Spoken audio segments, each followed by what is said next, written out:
Imagine um campo de batalha invisível, onde o destino do universo está em jogo. Não é uma guerra comum, com exércitos humanos e armas tangíveis. É uma batalha cósmica, onde forças celestiais se enfrentam em uma luta que transcende o tempo e o espaço. Lá no céu, onde a luz e as trevas se encontram, o arcanjo Miguel, o príncipe dos exércitos celestiais, ergue sua espada, brilhante como o sol, refletindo o poder do Altíssimo.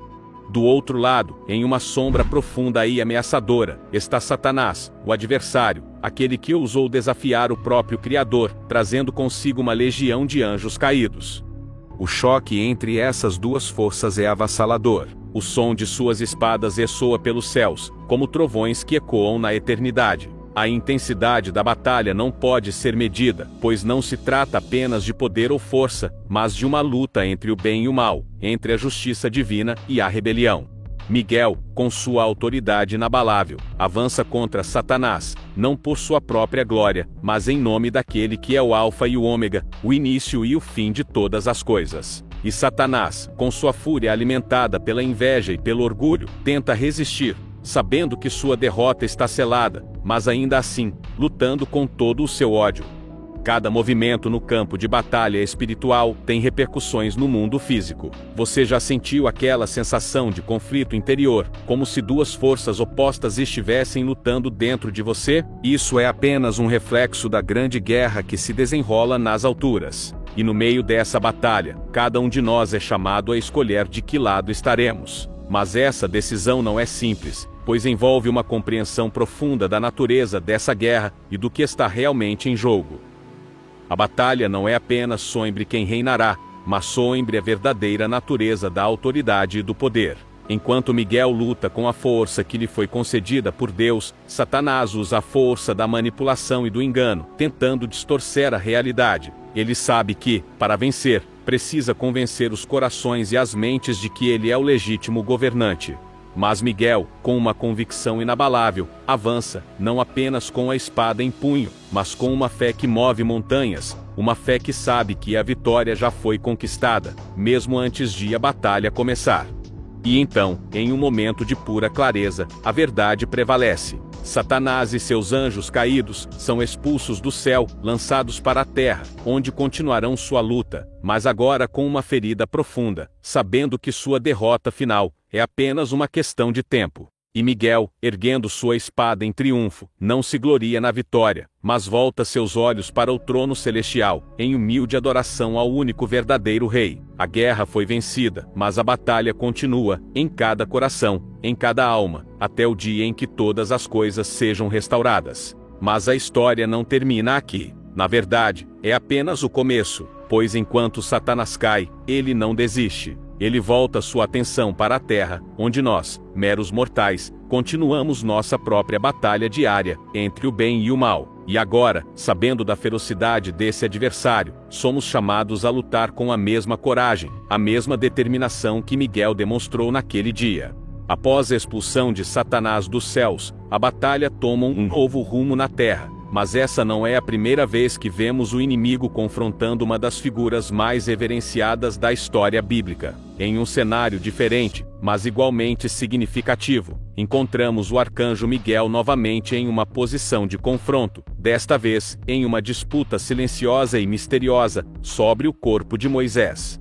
A cena se desenrola após a morte de Moisés, o grande líder de Israel, que guiou o povo de Deus por 40 anos no deserto, testemunhou as maravilhas do Senhor, e recebeu os 10 mandamentos no Monte Sinai. Moisés, o homem escolhido por Deus para libertar os israelitas do cativeiro no Egito, não pode entrar na terra prometida, mas sua morte não passou despercebida no reino espiritual. No livro de Judas, capítulo 1, versículo 9, lemos: Mas o arcanjo Miguel, quando contendia com o diabo e disputava a respeito do corpo de Moisés, não ousou pronunciar juízo de maldição contra ele, mas disse: O Senhor te repreenda. Este único versículo abre uma janela para uma realidade espiritual complexa e profunda. Por que Satanás desejava o corpo de Moisés? Alguns estudiosos sugerem que o diabo queria expor o corpo de Moisés para incentivar a idolatria entre o povo de Israel. Imagine o perigo de tal idolatria, se o corpo de Moisés tivesse sido encontrado e reverenciado como um artefato sagrado, desviando o foco da adoração, que deveria ser exclusivamente para Deus. Outros especulam que Satanás, o acusador, queria impedir a ressurreição de Moisés, apontando para seus pecados passados, como a vez em que ele feriu a rocha em Meribá, desobedecendo a instrução de Deus. Contudo, o que realmente importa nesse relato é a postura de Miguel. Mesmo diante do grande acusador, Miguel não ousa pronunciar palavras de condenação por si mesmo. Ao invés disso, ele deixa o julgamento nas mãos do Senhor, dizendo: "O Senhor te repreenda." Esta atitude de humildade e total dependência de Deus revela um princípio espiritual crucial. Miguel, mesmo sendo um arcanjo poderoso, reconhece que a autoridade final pertence a Deus. Este é um eco do que encontramos em Deuteronômio 34, versículos 5 e 6, onde lemos que Moisés morreu segundo a palavra do Senhor e que Deus mesmo sepultou Moisés em um local desconhecido até hoje. Essa passagem nos lembra da importância da humildade e da submissão à vontade de Deus. Moisés, o grande profeta, é descrito em Deuteronômio capítulo 34, versículo 10, como um homem que o Senhor conheceu face a face, mas nem mesmo ele estava isento de erros. Mesmo assim, ele é chamado de servo do Senhor, um título que reflete sua devoção e serviço fiel, apesar de suas falhas. Moisés não foi perfeito, mas sua vida foi marcada por uma constante busca pela presença de Deus, e por uma liderança que sempre apontava para o Senhor, e não para si mesmo.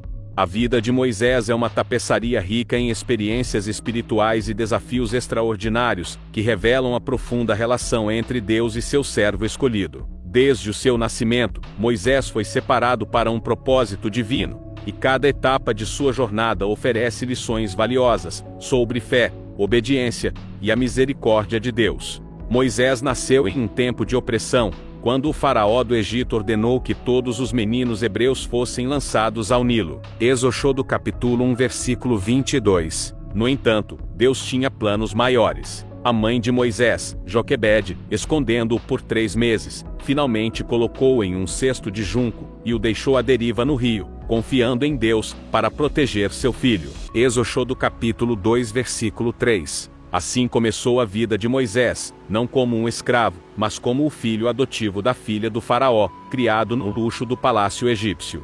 Mas Moisés não esqueceu suas raízes. Aos 40 anos, ele testemunhou a opressão de seu povo, e, em um ato impetuoso, matou um egípcio que estava maltratando um hebreu. Êxodo capítulo 2, versículos 11 e 12. Este ato forçou Moisés a fugir para o deserto de Midian, onde passou outros 40 anos como pastor. Durante este período, Moisés foi moldado por Deus, aprendendo lições de humildade e paciência, vivendo uma vida simples, longe dos holofotes do Egito. Então Deus se revelou a Moisés de uma forma extraordinária, na sarça ardente, um arbusto que queimava, mas não era consumido. Êxodo 3 versículo 2. Nesse momento sagrado, Deus chamou Moisés para libertar seu povo do cativeiro. Moisés, temendo o peso da tarefa, questionou sua capacidade, mas Deus respondeu com a promessa de sua presença: "Certamente eu serei contigo." Êxodo 3 versículo 12. Esse encontro marcou o início de uma missão que mudaria a história de Israel para sempre.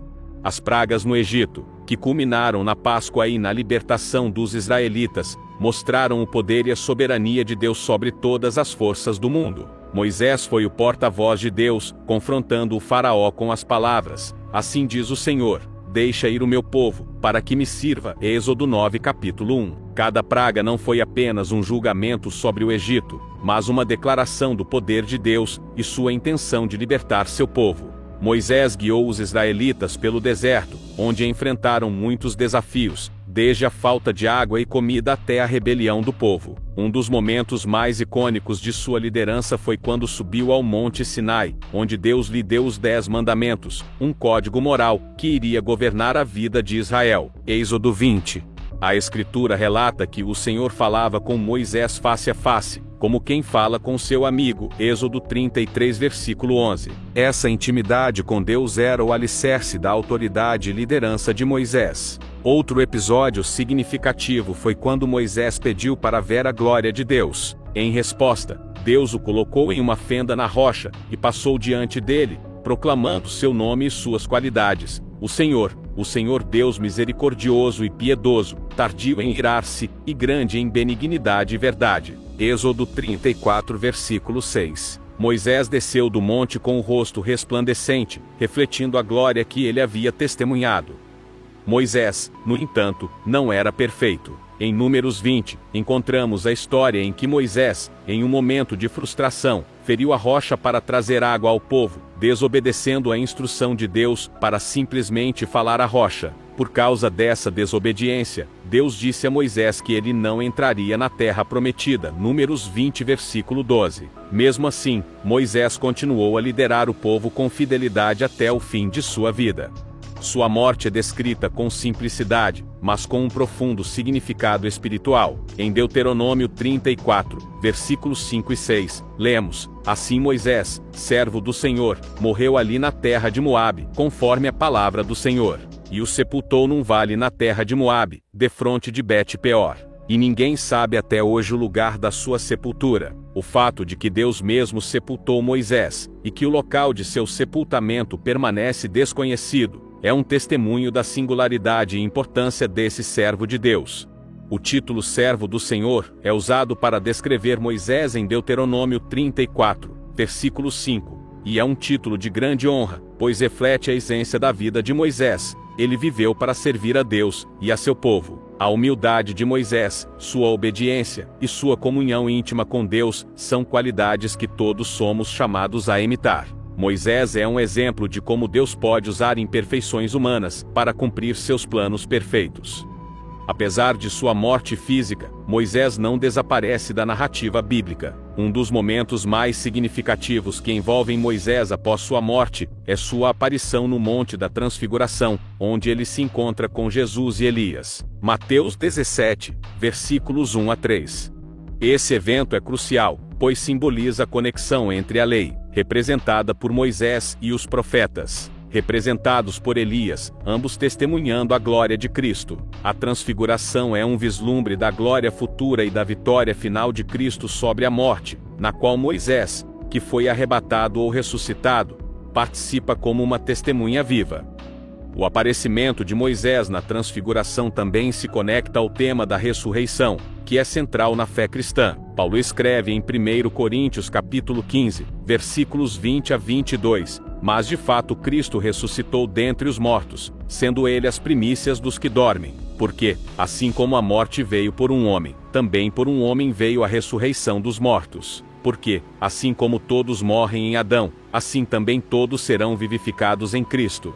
Esse momento também é significativo porque reforça a mensagem de que a lei e os profetas apontam para Cristo. Moisés, que recebeu a lei no Monte Sinai, está agora no Monte da Transfiguração, testemunhando o cumprimento da lei em Cristo. Isso nos lembra das palavras de Jesus em Mateus 5, versículo 17. Não penseis que vim destruir a lei ou os profetas. Não vim para destruí-los, mas para cumpri-los.